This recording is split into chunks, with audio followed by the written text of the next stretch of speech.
जय लक्ष्मी नारायण। प्रिय भक्तों, आज 20 जून 2024 को ज्येष्ठ माह के शुक्ल पक्ष की त्रयोदशी तिथि को सुनेगे बृहस्पतिवार व्रत की कथा। प्राचीन काल की बात है, एक नगर में बड़ा व्यापारी रहता था जो दूसरे देशों में जहाजों के जरिए माल लदवाकर भेजा करता था। व्यापारी बहुत धन कमाता था और दिल खोलकर दान भी करता था, लेकिन उसकी पत्नी कंजूस थी। वह ऐसी थी कि किसी को एक दमड़ी भी न दे। एक बार वो व्यापारी व्यापार करने के लिए दूसरे देश गया था। उसके जाने के बाद बृहस्पतिदेव ने साधुवेश में उसकी पत्नी से भिक्षा मांगी। दान पुण्य से तंग आ चुकी व्यापारी की पत्नी ने बृहस्पतिदेव से कहा कि हे साधु महाराज, मैं इस दान पुण्य से परेशान हो चुकी हूँ। मैं अपना धन लुटते हुए नहीं देख सकती हूँ, तो आप कोई ऐसा उपाय बताइए जिससे मेरा सारा पैसा नष्ट हो जाए। बृहस्पतिदेव ने व्यापारी की पत्नी से कहा कि हे देवी, अपनी संतान और धन से कौन परेशान होता है? अगर तुम्हारे पास ज्यादा धन है तो उसे अच्छे कामों में लगाओ। कुंवारी कन्याओं का विवाह, विद्यालय और बाग बगीचों का निर्माण जैसे कार्य भी कराए जा सकते हैं। अगर तुम ऐसा करती हो तो तुम्हारे लिए लोक परलोक सार्थक हो सकते हैं। साधु ने जो कुछ भी कहा उससे व्यापारी की पत्नी को कोई खुशी नहीं हुई। उस महिला ने कहा कि ऐसे धन की मुझे कोई जरूरत नहीं है जिसे मैं दान दूं। इस पर बृहस्पतिदेव ने कहा कि अगर तुम यही चाहती हो तो तुम एक उपाय कर सकती हो। 7 बृहस्पतिवार तक घर को गोबर से पुतना, अपने बालों को पीली मिट्टी से धोना, केशों को धोते समय नहाना, व्यापारी से हजामत बनवाने को कहना, मांस मदिरा खाना। इस तरह तुम्हारा सारा धन नष्ट हो जाएगा। जैसा जैसा बृहस्पति देव ने कहा था, व्यापारी की पत्नी ने ठीक वैसा ही किया। 3 गुरुवार ही निकले थे अभी कि उसकी सारी धन संपत्ति नष्ट हो गई। यही नहीं, व्यापारी की पत्नी की मृत्यु भी हो गई। जब व्यापारी विदेश से वापस आया तो उसने स्थिति देखी, अपनी पुत्री को सांत्वना दी और उसे लेकर दूसरे नगर चला गया।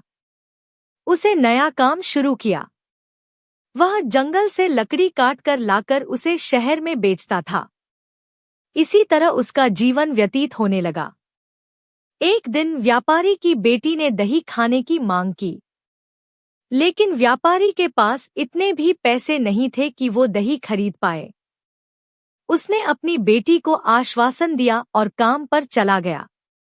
वह एक वृक्ष के नीचे बैठ गया और अपने पुराने दिनों को याद करने लगा। उस दिन बृहस्पतिवार था। उस समय बृहस्पति देव साधुवेश में व्यापारी के पास आए। उन्होंने कहा, हे मनुष्य, तू इस जंगल में किस चिंता में बैठा है?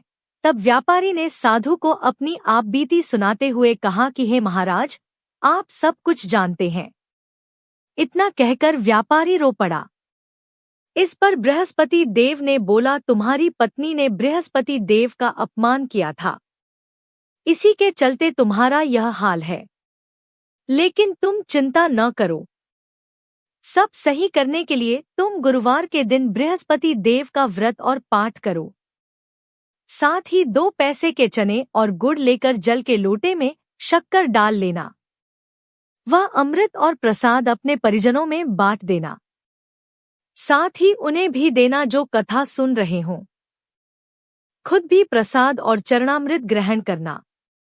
तुम्हारा कल्याण जरूर होगा। साधु की बात सुनकर व्यापारी बोला कि मेरे पास इतना पैसा भी नहीं है कि अपनी बेटी को दही लाकर दे सकूं। इस पर साधु ने कहा कि जो लकड़ियां शहर में बेचते हो, अब से तुम्हें उसके 4 गुने दाम मिलेंगे, जिससे तुम्हारा हर काम बन जाएगा। हर दिन की तरह उसने लकड़ियां काटी और शहर चला गया बेचने। अच्छे दाम मिलने के बाद उसने अपनी पुत्री के लिए दही ली और गुरुवार की कथा के लिए चना गुड़ लिया और कथा करने लगा। इसके बाद लोगों में प्रसाद बांटा और लोगों में भी वितरित किया। उसकी सभी परेशानियां दूर होने लगी, लेकिन वो अगले गुरुवार कथा करना भूल गया। उसके अगले दिन वहां के राजा ने एक यज्ञ आयोजित किया। इसमें उसने पूरे नगर के लोगों को अपने महल में खाने पर बुलाया। व्यापारी व उसकी पुत्री कुछ देरी से पहुंचे, फिर भी उन्हें राजा के महल में भोजन कराया गया। इसी बीच रानी ने देखा कि उसका एक हार था जो खूंटी पर टंगा था, जो गायब था। रानी को व्यापारी और उसकी पुत्री पर शक हुआ। राजा ने आज्ञा दी कि दोनों को कारावास में बंद कर दिया जाए। वो दोनों बहुत परेशान थे। इस परेशानी की स्थिति में उसने बृहस्पति देव को याद किया। तब बृहस्पति देव वहां आए और कहा कि यह उसकी भूल का आभास कराने के लिए था। बृहस्पति देव ने सलाह दी कि गुरुवार को तुम्हें यहाँ 2 पैसे मिलेंगे, इससे चना और गुड़ मंगवाना। फिर बृहस्पति देव का स्मरण कर पूजन करना, तुम्हारी सारी परेशानी दूर हो जाएगी।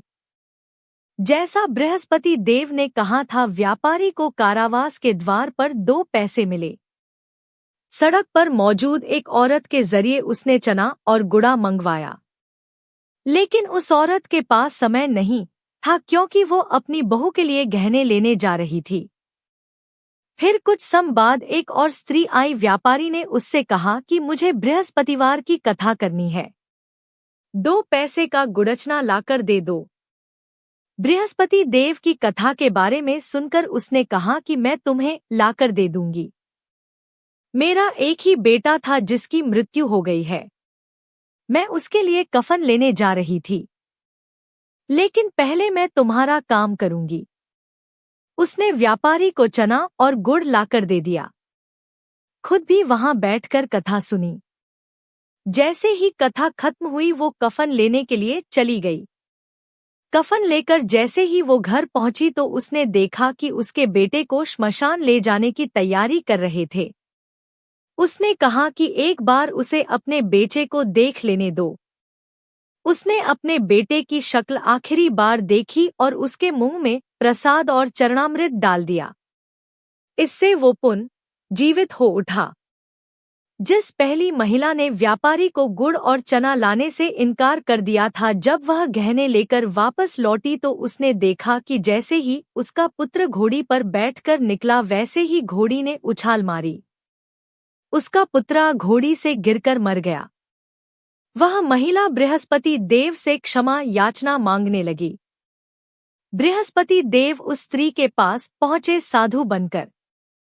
उन्हें कहा कि रोने की जरूरत नहीं है, बृहस्पति देव का अनादर करने का ही तुम्हें फल मिला है। मेरे भक्त से कथा सुनो और क्षमा मांगो, इससे तुम्हारी मनोकामना पूर्ण होगी। वह स्त्री वापस जेल गई और उसने व्यापारी से माफी मांगी, साथ ही कथा भी सुनी। इसके बाद प्रसाद और चरणामृत लिया और अपने घर वापस आ गई। उसने भी अपने मरे हुए बेटे के मुंह में चरणामृत डाला और वह जीवित हो उठा। उसी रात बृहस्पति देव नगर के राजा के स्वप्न में आए और कहा कि जिस व्यापारी को तूने हार चुराने के दोष में कारावास में डाल रखा है वो निर्दोष है। रानी का हार खूंटी पर ही टंगा है। रात ही राजा ने हार देखा तो वो खूंटी पर टंगा था। यह देखकर राजा ने व्यापारी और उसकी पुत्री को रिहा कर दिया, साथ ही उन्हें आधा राज्य भी दिया।